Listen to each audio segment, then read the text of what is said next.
Gila bro, pusing 7 keliling gak sih zaman sekarang? Lu pernah dengar istilah roda berputar kan? Dengerin gua baik-baik. Tahun 2026 diprediksi menjadi tahun di mana roda itu bakal ngegilas kesombongan orang kota sampai rata tanah. Siap-siap lihat fenomena aneh yang bikin merinding. Orang kota yang biasanya pamer mobil mewah bakal lari ke desa ngemis sepetak tanah cuma buat fondasi kehidupan yang lebih nyata dan aman. Kenapa? Karena jebakan beton udah terkunci bro.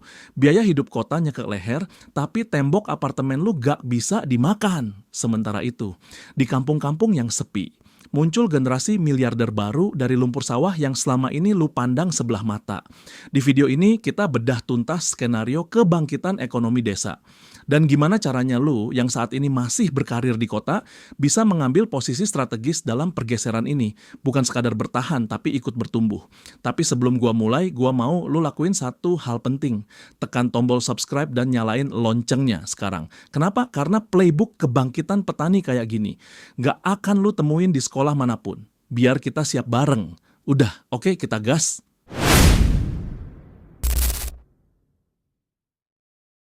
Poin pertama, mekanisme koreksi ekonomi, revaluasi aset.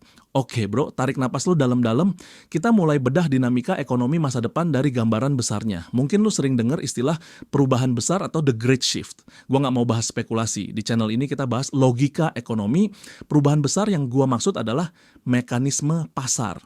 Sebuah koreksi alami yang terjadi ketika fundamental ekonomi global mencari keseimbangan baru. Ekonomi dunia saat ini menghadapi tantangan inflasi dan utang. Di tahun 2026, jika tantangan rantai pasok dan energi terjadi, maka akan ada penyesuaian nilai aset secara signifikan. Siapa yang memiliki aset fundamental, posisinya akan menguat. Siapa yang hanya memegang aset spekulatif, mungkin perlu evaluasi ulang. Inilah yang disebut pergeseran nilai kekayaan. Mari kita bedah kenapa diversifikasi aset itu krusial. BAB 1. Dinamika aset finansial selama beberapa dekade terakhir. Definisi kemapanan sering dikaitkan dengan kepemilikan aset kertas atau paper assets. Saham, obligasi, deposito nilainya tercatat secara digital. Tapi lu sadar nggak bro, nilai dari aset finansial itu sangat bergantung pada sentimen pasar dan kestabilan sistem. Saham bernilai karena ekspektasi pertumbuhan. Uang bernilai karena daya beli yang stabil. Nah, masuk ke skenario tantangan ekonomi saat rantai pasok terganggu, saat inflasi barang real naik. Pasar finansial bisa mengalami volatilitas tinggi, daya beli uang tunai bisa tergerus inflasi. Di titik itu, valuasi aset finansial mungkin mengalami koreksi, sementara daya beli real terhadap barang pokok menurun. Ini yang disebut tantangan likuiditas real. Angka di rekening ada, tapi kemampuan menukarnya dengan barang menjadi lebih mahal. BIB 2, kebangkitan aset real, fondasi ekonomi, sementara pasar finansial berfluktuasi. Mari kita lihat sektor real, khususnya di desa. Di sana asetnya berbeda, aset mereka adalah tanah produktif, sumber air, hasil pangan. Ini disebut aset real atau real assets. Aset real punya sifat defensif yang kuat. Dia memiliki nilai intrinsik. Padi tetap bernilai gizi tanpa peduli indeks saham. Sumber air tetap vital tanpa peduli suku bunga di masa penyesuaian ekonomi. Nilai aset real ini cenderung meningkat atau apresiasi. Kenapa? Karena ini menyangkut kebutuhan dasar. Hukum ekonominya simple. Saat permintaan kebutuhan pokok tinggi tapi supply terbatas, maka pemilik komoditas memegang posisi tawar. Petani yang memiliki lahan produktif secara fundamental memiliki ketahanan ekonomi yang sangat baik. Arus nilai yang selama ini mengalir dari desa ke kota berpotensi menjadi lebih seimbang. Masyarakat kota akan kembali melihat desa sebagai basis fundamental ekonomi. Cerita emosional, Pak Bimo dan Kang Ujang. Biar teori ini nancep di logika, gua mau ceritain ilustrasi dua sahabat, Pak Bimo profesional di kota dan Kang Ujang petani di desa. Pak Bimo, fokus aset kota. Pak Bimo sukses secara karir. Asetnya dominan di instrumen keuangan dan properti kota. Dia merasa sangat mapan. Kang Ujang sering melihat pencapaian Pak Bimo sebagai standar kesuksesan. Kang Ujang, fokus aset desa. Kang Ujang hidup sederhana, tapi dia mengelola lahan warisan dengan baik. Dia punya sawah, kolam ikan, dan kebun. Hidupnya mandiri secara pangan. Saat tantangan ekonomi datang, inflasi naik tinggi, ketersediaan barang di kota terbatas, nilai aset finansial Pak Bimo tertekan. bisnis di kota melambat, Pak Bimo memiliki aset tapi likuiditas untuk kebutuhan harian terganggu. Akhirnya Pak Bimo mengunjungi Kang Ujang di desa. Dia melihat Kang Ujang tetap tenang. Di meja makan Kang Ujang tersedia hasil bumi sendiri, nasi, ikan, sayur, segar, dan sehat. Pak Bimo menyadari sesuatu. Dulu dia pikir Kang Ujang tertinggal. Ternyata Kang Ujang adalah orang yang paling siap menghadapi tantangan. Lahan produktif adalah aset kehidupan yang nilainya tak terhingga saat krisis. Pak Bimo belajar, kekayaan sejati bukan hanya angka, tapi kemampuan memenuhi kebutuhan dasar secara mandiri. BAB 3. Jangan menunggu momentum lewat. Pesan dari poin ini bukan menyuruh lu meninggalkan kota, tapi gua mau lu buka wawasan. Sadarilah bahwa aset kota memiliki risiko tersendiri, dan sadarilah potensi aset desa. Buat lu yang masih punya aset lahan di kampung, pertimbangkan untuk tidak dijual, kelola kembali, jadikan produktif. Itu adalah jaring pengaman keluarga. Buat lu yang di kota, mulai diversifikasi investasi ke sektor real atau pangan. Dukung usaha pertanian. Dekatkan portofolio lu ke sumber kebutuhan dasar. Karena saat penyesuaian ekonomi terjadi, mereka yang memiliki fondasi di sektor real akan lebih kokoh berdiri. Kesimpulan bagian ini. Jadi bro, tahun 2026 adalah momen koreksi menuju keseimbangan.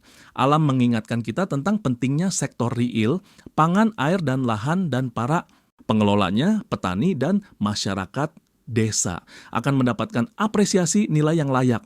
Nah, sekarang lu mungkin mikir, waduh bang, gua orang kota tulen, terikat pekerjaan dan cicilan. Gimana memitigasi risikonya? Tenang, gua paham posisi lu. Lu sedang menghadapi tantangan biaya perkotaan. Kondisi di mana biaya hidup naik tapi fleksibilitas terbatas. Gimana caranya bertahan dan mengelola aset properti kota agar tidak jadi beban? Gua bakal bedah realita tantangan properti kota di poin kedua. Siap-siap mengevaluasi aset lu. Poin kedua, tantangan properti perkotaan. Biaya vs produktivitas. Oke bro, kita lanjut. Tadi kita udah bahas pergeseran nilai aset. Sekarang gua mau ajak lu melihat realita kita yang tinggal di kota besar. Jakarta, Surabaya, Bandung, Medan, Makassar.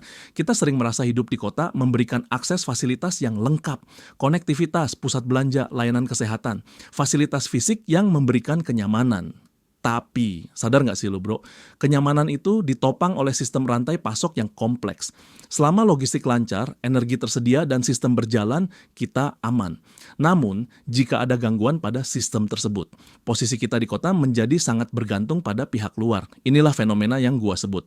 Tantangan biaya perkotaan atau urban cost challenge. Kondisi di mana biaya operasional tinggi, tapi kemandirian produksi rendah. Mari kita bedah kenapa posisi ini perlu dimitigasi. BAB 1. Posisi sebagai konsumen murni. Fakta mendasar kehidupan kota adalah posisi kita sebagai konsumen. Cek rutinitas harian, air dari layanan daerah, energi dari jaringan pusat, pangan dari pasar, kita menukar jasa dan waktu dengan pendapatan, lalu menukarnya dengan kebutuhan hidup. Berbeda dengan masyarakat desa yang sebagian masih memiliki peran sebagai produsen. Air dari sumber alam, pangan dari kebun. Energi alternatif tersedia. Saat rantai logistik menghadapi tantangan, masyarakat desa memiliki kontrol lebih besar atas kebutuhan dasarnya. Masyarakat kota sangat bergantung pada kelancaran distribusi. Data menunjukkan ketahanan stok pangan mandiri di kota besar sangat terbatas dalam hitungan hari. Ini adalah kerentanan sistemik yang perlu kita sadari. BAB 2, struktur biaya hidup tinggi. Tapi bang, pendapatan di kota kan lebih tinggi. Betul secara nominal, tapi mari bicara daya beli real. Di kota ada komponen biaya tinggi atau high cost living, biaya hunian, KPR atau sewa, biaya transportasi, biaya gaya hidup dan sosialisasi. Sebagian besar pendapatan habis untuk biaya tetap atau fixed cost. Dana darurat seringkali terbatas. Dan yang perlu diperhatikan, kerentanan pendapatan. Pekerjaan kota dominan di sektor jasa. Saat ekonomi melambat, sektor ini sering melakukan penyesuaian atau efisiensi. Bayangin skenario inflasi tinggi. Biaya hidup naik sementara pendapatan tertekan. Posisi keuangan bisa menjadi defisit. Di desa, jika likuiditas terbatas, sumber daya alam masih bisa menopang kebutuhan dasar. Di kota, likuiditas adalah kunci akses. BAB 2, utilitas aset properti. Nah, ini poin penting, aset properti. Banyak yang merasa aman dengan kepemilikan aset vertikal seperti apartemen atau ruko. Aset itu bernilai tinggi dalam kondisi pasar normal, tapi dalam kondisi bertahan hidup. Nilai guna aset berubah. Lu punya aset bangunan beton. Saat kebutuhan pangan mendesak, bangunan tidak bisa dikonsumsi, nilai aset di masa tantangan pangan ditentukan oleh produktivitas lahan. Lahan 100 meter di desa yang menghasilkan padi. Secara fungsional lebih bernilai bagi kehidupan dibanding unit apartemen yang tidak produktif secara biologis. Pelajaran dari krisis di beberapa negara menunjukkan masyarakat rela menukar aset barang mewah demi mendapatkan kebutuhan pokok. Ini adalah realita valuasi aset saat prioritas bergeser ke kebutuhan dasar. Cerita emosional, Mas Edo dan Ibu di kampung. Biar lu ngerasain ilustrasinya, gua ceritain kisah Mas Edo. Mas Edo eksekutif muda di Jakarta. Karir bagus, dia baru ambil apartemen, gaya hidup modern, dia sering mengajak ibunya di kampung untuk pindah ke kota. Tapi ibunya menolak halus, memilih tetap mengelola kebunnya. Tahun 2026, tantangan rantai pasok terjadi. Inflasi energi dan pangan. Aktivitas ekonomi kota melambat, perusahaan Mas Edo melakukan efisiensi. Pendapatannya terganggu, sementara biaya operasional apartemen dan hidup tetap tinggi. Stok pangan di pasar terbatas, Mas Edo merasa tertekan di hunian vertikalnya. Fasilitas modern tidak bisa menggantikan kebutuhan logistik harian yang sulit didapat. Dia menghubungi ibunya.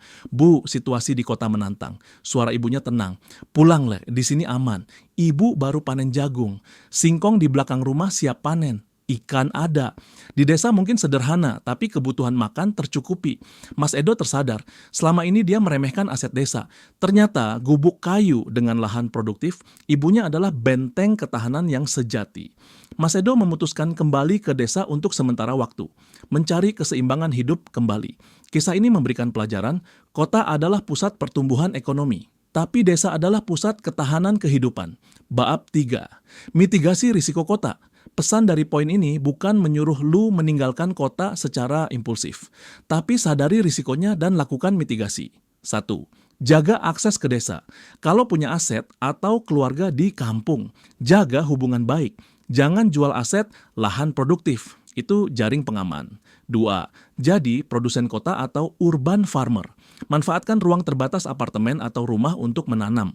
Hidroponik Budidamber sedikit hasil panen sendiri mengurangi ketergantungan pasar. 3. Siapkan cadangan logistik, miliki stok bahan pokok tahan lama di rumah, dana darurat yang liquid. Kesimpulan bagian ini. Jadi bro, tantangan biaya kota itu nyata. Ketergantungan penuh pada pasar adalah risiko. Saat dinamika ekonomi terjadi, posisi tawar bisa bergeser. Mereka yang memiliki akses produksi pangan akan memegang peran kunci. Siapakah sosok yang bakal memegang peran ini? Siapakah pengendali baru di rantai pasok? Gua bakal bedah profil pemain kunci ini di poin ketiga. Siap-siap melihat perspektif baru tentang profesi di sektor real. Poin ketiga, peran strategis petani pengendali rantai pasok. Oke bro, kita lanjut ke poin strategis. Poin ini menyoroti pergeseran nilai profesi di masyarakat. Seringkali profesi petani dipandang sebelah mata. Dianggap sektor tradisional yang kurang menjanjikan. Dengerin gua baik-baik, di tahun 2026, jika tantangan pangan global terjadi, paradigma itu berpotensi berubah total. Profesi yang dekat dengan produksi pangan akan menjadi sangat vital. Petani bukan lagi sekadar produsen. Mereka memegang peran kunci dalam ketahanan nasional. Mereka adalah manajer sumber daya yang mengelola aset paling berharga, kalori. Mari kita bedah logikanya, kenapa posisi petani akan semakin kuat. BAB 1. Dinamika supply dan permintaan, ini prinsip ekonomi dasar. Supply and demand, di masa normal, supply barang melimpah. Posisi tawar produsen seringkali tertekan. Harga ditentukan oleh pembeli besar. Tapi, masuk ke skenario tantangan pasok. Saat faktor iklim mempengaruhi panen global, supply menjadi terbatas. Sementara permintaan tetap tinggi karena pangan adalah kebutuhan pokok, di titik inilah posisi tawar bergeser. Saat barang langka, pemilik barang memegang kendali. Petani memiliki keleluasaan lebih dalam menentukan harga dan distribusi. Ini bukan soal arogansi, ini soal nilai strategis barang. Komoditas pangan menjadi aset yang sangat dicari. Petani tidak lagi dalam posisi lemah, melainkan mitra utama dalam rantai pasok. BAB 2. Manajemen produksi vital, kenapa gua sebut petani itu manajer strategis. Lihat tugasnya, mengelola lahan, mengatur air, merawat tanaman, ini butuh keahlian agronomi yang kompleks. Tanpa keahlian petani, lahan tidak akan produktif, pangan tidak tersedia. Sektor ekonomi lain sangat bergantung pada ketersediaan pangan. Kestabilan harga pangan adalah fondasi inflasi nasional. Jadi, kalau ada generasi muda yang memilih menjadi petani modern, dukung mereka. Mereka visioner, membangun usaha di sektor yang permintaannya abadi. Cerita emosional, Bos Roni dan Pak Darso.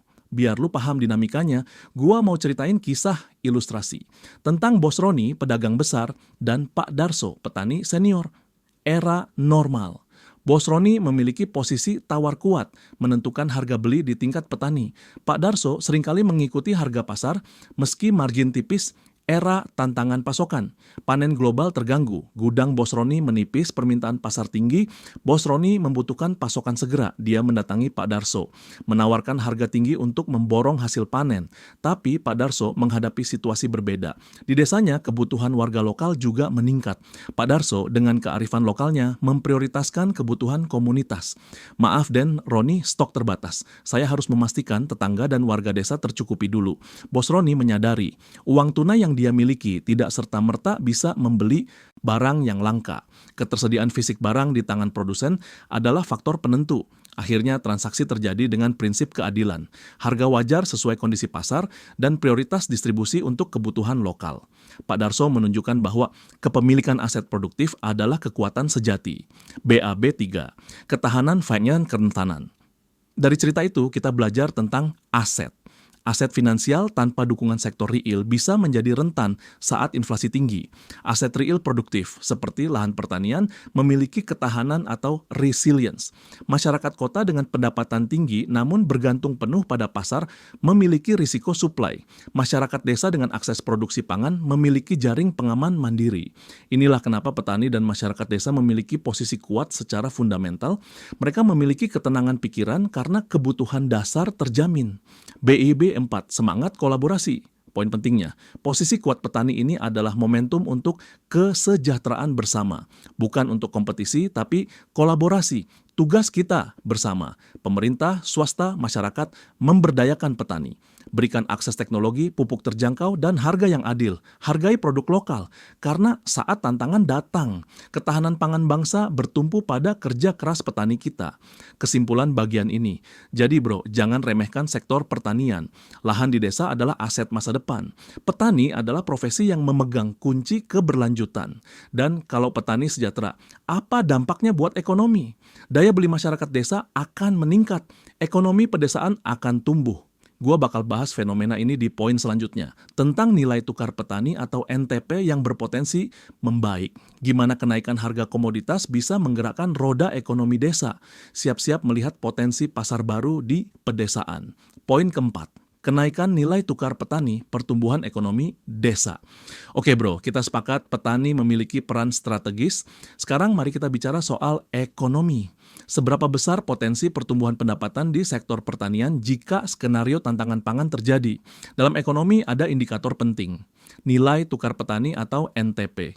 Rasio antara indeks harga yang diterima petani atau hasil panen dengan indeks harga yang dibayar petani atau kebutuhan. Secara historis, angka ini seringkali berada di level impas. Tapi, dengerin prediksi ini, di tahun 2026 saat tantangan pasokan pangan terjadi, angka NTP ini diprediksi akan mengalami peningkatan signifikan. Timbangan ekonomi berpotensi bergerak ke arah sektor agraris. Apa artinya? Daya beli masyarakat desa akan meningkat. Mari kita bedah matematikanya biar lu paham potensinya. BAB 1. Inflasi pangan dan pendapatan. Inflasi sering menjadi tantangan bagi konsumen, tapi bagi produsen komoditas, kenaikan harga adalah peningkatan margin.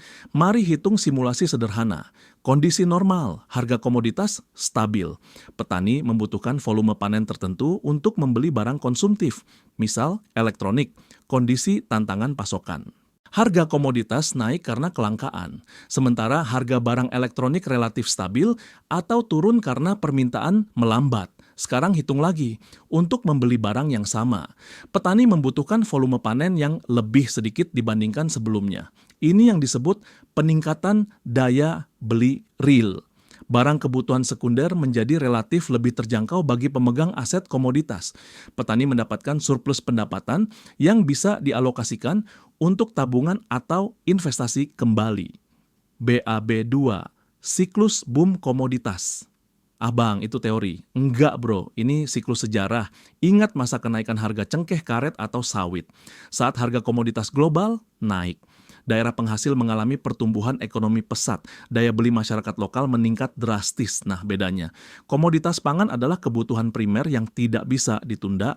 Efek kenaikannya bisa dirasakan lebih luas sampai ke petani skala kecil. Petani hortikultura seperti cabai saat harga pasar tinggi bisa mendapatkan margin keuntungan yang signifikan dalam satu musim tanam. Ini adalah periode momentum bagi sektor pertanian, di mana upaya produksi mendapatkan apresiasi nilai yang tinggi. Cerita emosional, Pak Haji Soleh dan beras organik, biar lu ngerasain potensinya. Gua mau ceritain kisah ilustrasi simulasi tentang Pak Haji Soleh di desa. Pak Haji Soleh petani padi organik, dia konsisten menjaga kualitas lahan dengan pupuk alami. Meski tetangga memilih cara konvensional demi hasil cepat.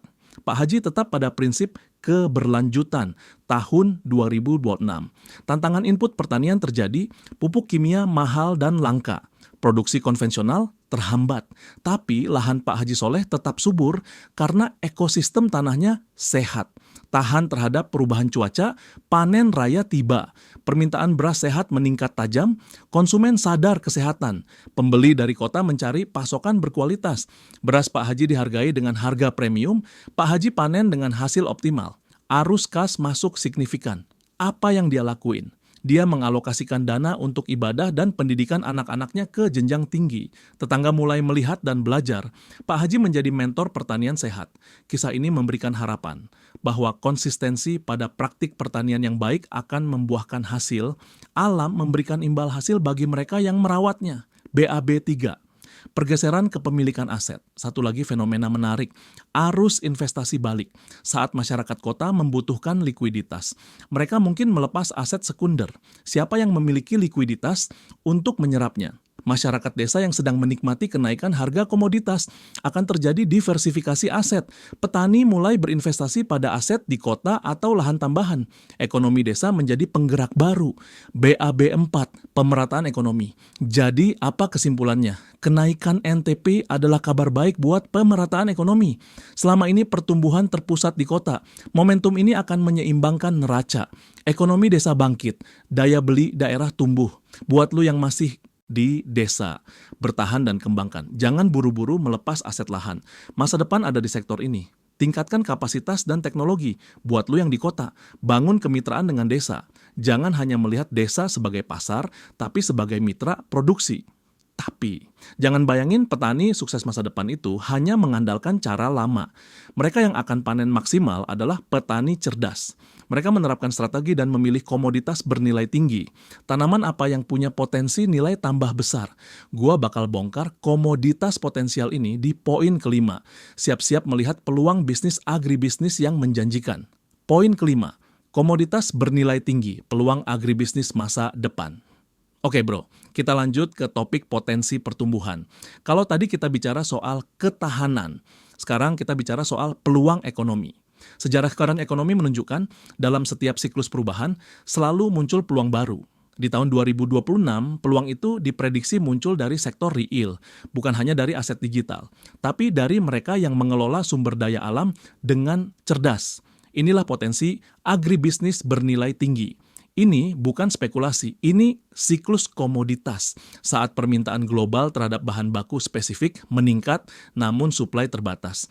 Harga komoditas tersebut akan mengalami apresiasi nilai. Pertanyaannya, komoditas apa yang memiliki prospek cerah? Tanaman apa yang strategis untuk dikembangkan? Mari kita bedah potensinya. BAB 1. Logika siklus komoditas. Kenapa harga komoditas bisa naik signifikan? Dalam ekonomi ada istilah commodity super cycle, periode di mana harga bahan mentah naik karena permintaan yang kuat melebihi kapasitas produksi. Di masa depan, pemicunya adalah kebutuhan pangan spesifik dan kesehatan. Konsumen global mencari produk yang memiliki nilai tambah kesehatan dan fungsional, bukan komoditas biasa, tapi komoditas yang memiliki niche market kuat. Siapa yang mempersiapkan ini sekarang? Dia memiliki posisi start yang lebih baik saat momentum pasar tiba. BAB 2. 3 komoditas potensial. Gua udah riset beberapa komoditas yang memiliki prospek ekspor dan nilai tinggi. 1. Porang atau umbi iles-iles. Permintaan dunia terhadap glukomanan kandungan porang terus ada. Untuk bahan pangan sehat, shirataki, industri kosmetik, dan teknologi. Pasar Jepang, Cina, Eropa membutuhkan ini. Porang adalah alternatif pangan fungsional. Nilai ekonomisnya terletak pada pengolahan pasca panen menjadi chips atau tepung. 2. Vanili emas hijau. Ini komoditas legendaris. Rempah termahal kedua setelah saffron. Harganya stabil tinggi karena tingkat kesulitan budidaya. Industri makanan dunia membutuhkan vanili alami untuk rasa otentik. Punya kebun vanili yang produktif dan terawat adalah aset produktif bernilai tinggi. Petani vanili yang menjaga kualitas bisa menembus pasar ekspor premium. 3. Pertanian organik dan premium, ini segmen khusus. Konsumen kelas menengah atas semakin sadar kesehatan. Mereka mencari beras organik, sayur bebas pestisida, telur omega 3. Mereka bersedia membayar harga premium untuk jaminan kualitas. Petani yang fokus di segmen ini memiliki margin keuntungan yang lebih sehat dibanding pasar komoditas umum. Cerita emosional, Kang Dadang dan kebun vanilinya, biar lu percaya potensinya. Gua mau ceritain kisah ilustrasi tentang Kang Dadang. Kang Dadang purna pekerja migran. Dia melihat lahan di daerahnya memiliki potensi untuk tanaman perkebunan. Dia riset dan menemukan potensi vanili. Dia belajar teknik budidaya, termasuk polinasi manual. Tetangga mungkin memilih tanaman musiman biasa, tapi Kang Dadang tekun merawat vanilinya, menjaga kualitas sejak tanam. 3 tahun kemudian, momentum pasar tiba. Pasokan global menurun karena faktor cuaca di negara produsen utama. Harga vanili dunia naik. Pembeli mencari sumber pasokan baru yang berkualitas. Mereka menemukan kebun Kang Dadang. Kualitasnya memenuhi standar ekspor. Transaksi terjadi dengan harga kompetitif. Kang Dadang mendapatkan hasil yang signifikan dari ketekunannya. Dia bukan lagi sekadar petani, tapi pelaku agribisnis berorientasi ekspor. Kisah ini mengajarkan, kekayaan ada pada wawasan dan ketekunan. Siapa yang bisa membaca tren dan menjaga kualitas, dia yang akan menikmati hasil. BAB3. Strategi bukan FOMO. Pesan gua, jangan latah atau FOMO, fear of missing out. Agribisnis butuh strategi dan ilmu. Riset pasar. Pastikan lahan lu cocok, pelajari jalur distribusinya. Diversifikasi. Jangan hanya satu jenis.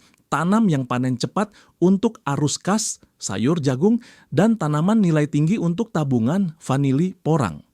Teknologi, gunakan bibit unggul dan metode budidaya yang efisien. Inilah kunci sebenarnya. Menjadi petani masa depan adalah tentang manajemen bisnis yang modern, kesimpulan bagian ini. Jadi bro, definisi kemapanan di tahun 2026 akan semakin beragam. Mereka yang memiliki aset produktif di sektor pertanian bernilai tinggi akan menjadi kelompok ekonomi yang kuat. Tanah di desa bukan lagi aset tidur, tapi aset produktif yang dicari. Akan terjadi fenomena arus balik atau reverse migration.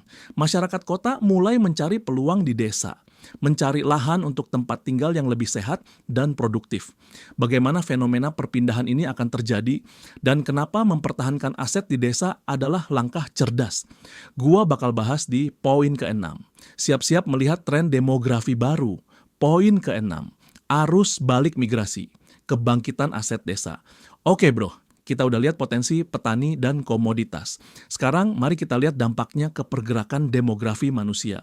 Selama 50 tahun terakhir, tren besarnya adalah urbanisasi. Desa ditinggalkan, kota dianggap pusat harapan.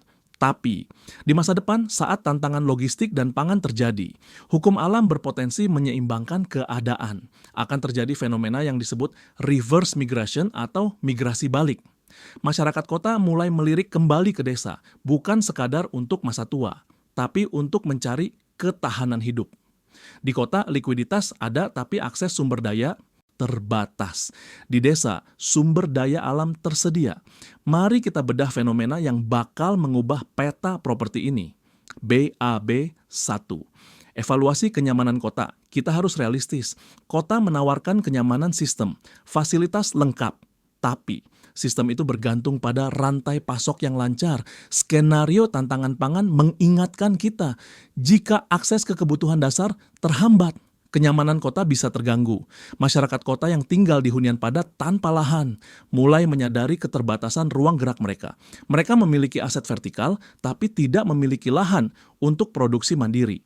Di titik itulah insting adaptasi bekerja. Mereka mencari lokasi di mana sumber pangan diproduksi. Desa.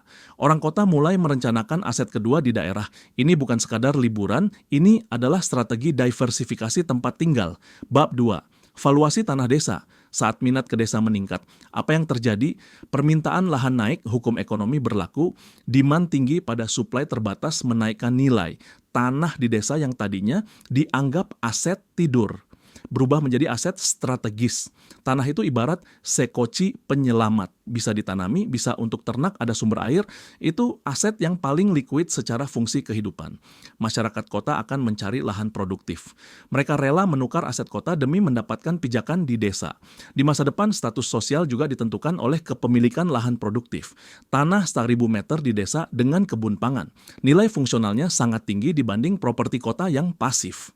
Cerita emosional, Pak Bambang dan Mbah Yadi.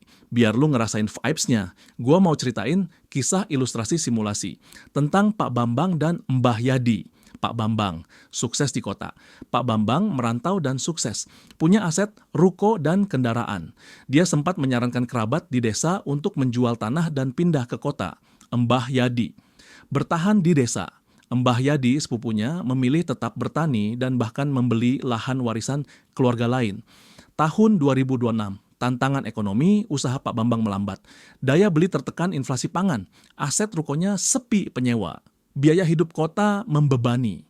Pak Bambang memutuskan kembali ke kampung untuk mencari solusi. Dia mendatangi Mbah Yadi, berniat membeli kembali lahan lama. Pak Bambang datang dengan rendah hati. "Mbah, saya ingin investasi lahan lagi di sini." Mbah Yadi menyambut di gubuk sawahnya. "Waduh Bambang, dulu kamu kejar beton di kota. Sekarang kamu sadar kalau tanah ini adalah nyawa." Pak Bambang menyadari kekeliruannya. Aset finansialnya tidak bisa memberinya ketenangan seperti yang dimiliki Mbah Yadi. Dia meminta bantuan Mbah Yadi untuk bisa mengelola lahan. Mbah Yadi dengan kebijaksanaan orang desa memberikan ruang. "Pakai aja lahan belakang, tapi belajar mengolahnya sendiri ya, biar kamu paham nilai dari tanah ini." Hari itu Pak Bambang belajar kembali ke akar. Dia belajar bahwa tanah adalah mitra. Siapa yang merawatnya akan mendapatkan hasil. Kisah ini mengingatkan kita, jangan remehkan kampung halaman. Aset di desa adalah benteng pertahanan terakhir. BIP 3. Momentum bagi warga desa. Pesan gua buat lu yang tinggal di desa atau punya aset di sana. Jaga aset lu. Tahan. Jangan tergiur menjual murah sekarang. Nilainya berpotensi naik signifikan. Dan buat lu yang punya modal, pertimbangkan investasi di desa. Beli lahan tidur, hidupkan kembali. Siapkan sebagai basis produksi pangan. Saat tren migrasi balik terjadi, lu sudah memiliki infrastruktur yang siap. Desa adalah pusat pertumbuhan baru berbasis produksi. BAB 4, dari tuan tanah jadi petani cerdas. Tapi ingat bro, punya tanah doang nggak cukup kalau nggak bisa ngolahnya. Petani sukses.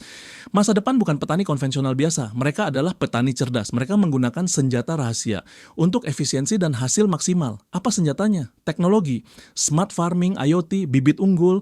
Mereka bertani dengan data. Gimana caranya teknologi ini bikin hasil panen berlipat, dan gimana caranya lu bisa mulai pakai teknologi ini walaupun lahan terbatas. Gua bakal bongkar rahasia smart farming ini di poin ke-7. Ini jembatan terakhir sebelum kita masuk ke kesimpulan besar. Poin ke-7, transformasi pertanian dari konvensional ke presisi. Oke bro, kita udah bahas potensi ekonomi dan komoditas. Sekarang gua mau luruskan perspektif. Pas gua bilang petani punya peran strategis. Jangan bayangin pertanian cara lama yang hanya mengandalkan tenaga fisik semata. Petani yang sukses di masa depan adalah mereka yang beradaptasi. Petani milenial dan Gen Z yang menerapkan manajemen modern. Mereka mengombinasikan keahlian agronomi dengan teknologi. Inilah era smart farming. Senjatanya bukan hal mistis, senjatanya adalah data dan otomatisasi. Mari kita bedah gimana teknologi meningkatkan efisiensi dan hasil. BAB 1, presisi tinggi, Internet of Things, IoT. Tantangan utama pertanian konvensional adalah estimasi yang kurang akurat. Pemupukan dan penyiraman seringkali berdasarkan perkiraan. Bisa jadi kurang efisien atau boros biaya. Petani cerdas masa depan menggunakan teknologi IoT. Sensor tanah dipasang di lahan, terhubung ke aplikasi pemantau. Data dikirim secara real time. Kelembapan tanah, kadar pH, kebutuhan nutrisi. Terbaca jelas. Apa dampaknya? Presisi. Irigasi dilakukan sesuai kebutuhan tanaman. Riset membuktikan penggunaan air bisa dihemat signifikan. Pemupukan tepat dosis. Tanaman sehat, biaya produksi efisien, petani bertindak berdasarkan data, layaknya analis yang mengelola portofolio. BAB 2. Efisiensi operasional drone pertanian. Dulu pemupukan atau pengendalian hama di lahan luas butuh waktu lama dan tenaga kerja banyak. Sekarang ada drone pertanian. Petani bisa mengoperasikan drone untuk penyemprotan pupuk cair secara merata. Lahan 1 hektar bisa diselesaikan dalam hitungan menit. Lebih cepat, lebih hemat tenaga. Selain itu, drone pemetaan atau mapping bisa memantau kesehatan tanaman dari udara, bisa mendeteksi area yang butuh penanganan khusus, jadi penanganan lebih efektif. Fokus pada area yang membutuhkan. Ini yang menarik minat generasi muda. Pertanian menjadi sektor yang high-tech dan efisien. BAB 3. Bioteknologi. Perangkat lunak alam. Teknologi bukan cuma mesin, tapi juga biologi. Petani maju menggunakan bibit unggul hasil riset. Ibarat komputer, bibit adalah softwarenya. Lahan bagus perlu bibit bagus untuk hasil optimal. Bibit unggul modern memiliki keunggulan, tahan terhadap penyakit, masa panen lebih singkat, produktivitas tinggi. Data menunjukkan penggunaan bibit bersertifikat bisa meningkatkan hasil panen secara signifikan di lahan yang sama. Inilah matematika produktivitas. Efisiensi biaya lewat teknologi ditambah produktivitas tinggi lewat bibit unggul. Hasilnya adalah margin usaha yang sehat. Cerita emosional. Mas Bayu dan sawah digitalnya, biar lu ngerasain impact-nya. Gua mau ceritain kisah ilustrasi tentang Mas Bayu. Lulusan teknologi informasi, dia melihat potensi di kampung halamannya. Awalnya orang tua ragu, kenapa sarjana kembali ke desa? Tapi Bayu punya visi. Dia menerapkan sistem pertanian presisi. Dia pasang sensor kelembapan rakitan sendiri. Dia menggunakan drone untuk monitoring. Dan dia memilih komoditas bernilai tinggi, melon premium. Hasilnya, tanaman melonnya tumbuh optimal. Kualitas buah grade A, manis dan seragam. Bayu tidak menjual ke pasar tradisional biasa, dia menembus pasar supermarket premium dan ekspor melalui platform digital. Harganya jauh di atas rata-rata pasar lokal saat panen. Omzet yang didapat sangat menjanjikan. Orang tua bangga, tetangga mulai belajar. Bayu membuktikan bahwa pertanian plus teknologi adalah bisnis masa depan. Kisah Mas Bayu adalah cermin potensi kita. Generasi muda yang kreatif bisa mengubah wajah pertanian Indonesia menjadi lebih maju. BAB 4. Fokus kualitas. Pasar premium. Pelajaran pentingnya adalah kualitas. Pasar masa depan terbagi. Pasar umum mencari harga terjangkau. Pasar premium mencari kualitas dan keamanan pangan. Dengan smart farming, lu bisa memberikan jaminan kualitas. Produk bebas residu berlebih, nutrisi terjaga. Konsumen sadar kesehatan akan mencari produk seperti ini. Dan mereka bersedia membayar harga lebih. Inilah segmen yang dibidik petani cerdas. Bukan bersaing di harga murah, tapi bersaing di nilai tambah. Kesimpulan bagian ini. Jadi bro, masa depan pertanian Indonesia sangat cerah. Kombinasi sumber daya alam dan teknologi adalah kekuatan besar. Pemerintah juga mendukung digitalisasi ini. Ini momentum. Jangan ragu untuk melirik sektor ini. Nah sekarang kita sampai di penghujung pembahasan. Lu mungkin bertanya, Bang, gua masih di kota, belum bisa pindah ke desa. Gua harus ngapain? Apakah cuma jadi penonton? Tidak, lu bisa mulai membangun ketahanan pangan dari tempat lu sekarang, menjadi petani kota atau urban farmer. Gimana caranya memanfaatkan ruang terbatas di hunian vertikal atau rumah kota? Gua bakal kasih solusi praktis di bagian penutup. Ini langkah awal lu untuk ambil aksi nyata. Poin ke-8, solusi praktis. Jadi petani kota. Oke bro, tarik napas lu dalam-dalam, hembuskan perlahan. Kita sudah melihat gambaran besar tantangan dan peluang di masa depan. Koreksi ekonomi, tantangan kota, kebangkitan desa, dan potensi teknologi. Sekarang gua mau bicara mata ke mata sama lu. Terutama buat lu yang saat ini masih tinggal di kota, yang masih terikat pekerjaan dan cicilan. Mungkin lu merasa tertinggal momentum. Dengerin gua. Kekhawatiran tanpa aksi tidak akan mengubah keadaan. Jangan biarkan informasi ini hanya menjadi wacana. Lu harus bergerak, lu harus jadi pelaku. Tapi bang, gua nggak punya tanah luas. Gua di apartemen di tahun 2026. Alasan lahan sempit bukan halangan untuk produktif. Solusi untuk membangun ketahanan pangan bisa dimulai dari tembok rumah lu sendiri. Mari kita bedah strategi praktis buat lu kaum urban.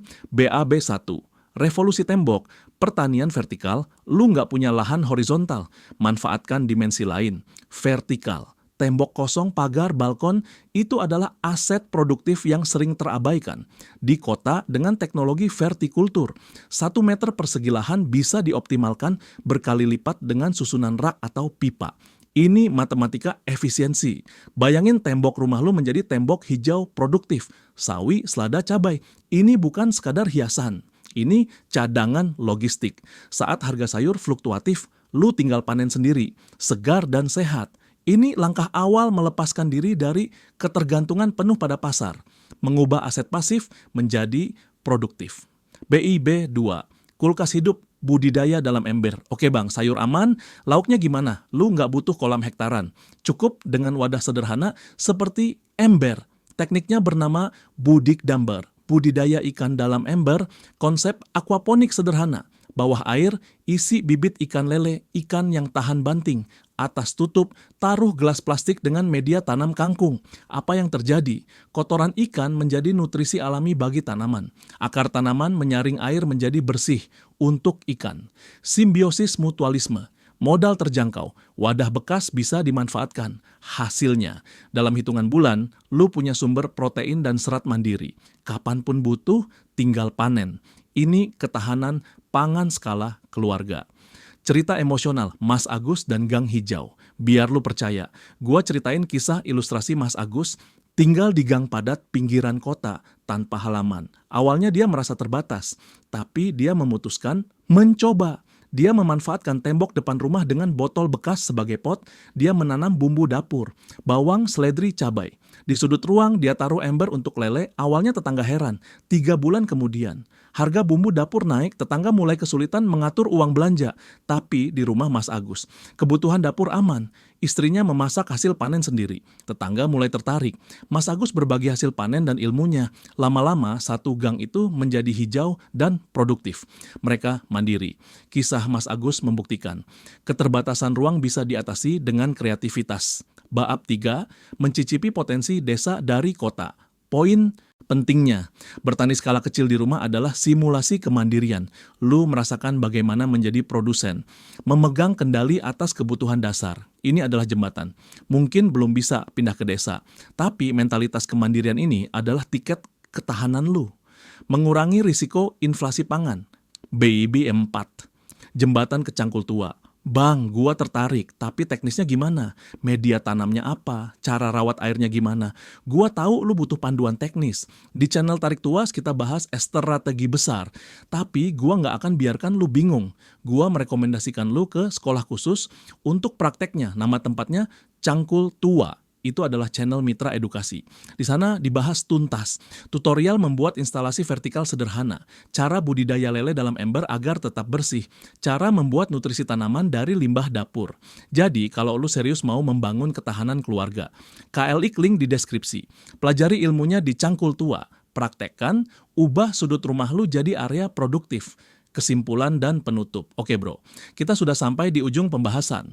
Mari kita rangkum peta jalan kita. 1. Koreksi ekonomi, pergeseran nilai dari aset kertas ke aset real. 2. Tantangan kota, pentingnya memiliki aset produktif selain properti pasif. 3. Peran petani, profesi masa depan yang memegang kunci pasokan. 4. Peluang ekonomi, kenaikan nilai tukar petani dan komoditas bernilai tinggi. 5. Teknologi pertanian modern dengan smart farming. 6. Solusi praktis. Menjadi urban farmer untuk ketahanan mandiri, masa depan adalah peluang bagi mereka yang siap. Lu tuh udah pegang petanya, sekarang tinggal eksekusi. Kita bangsa agraris. DNA kita adalah penanam. Bangkitkan semangat produktivitas di rumah kita masing-masing. Sekarang gua mau tanya pendapat lu di kolom komentar. 1 kata buat petani Indonesia di masa depan. Apa? Tulis di bawah. Gua pengen baca optimisme kalian. Dan seperti biasa, kalau video ini ngebuka wawasan lu, gua mau lu lakuin 1 hal penting, berikan like. Bagikan video ini ke rekan dan keluarga, biar kita semua siap menghadapi perubahan zaman.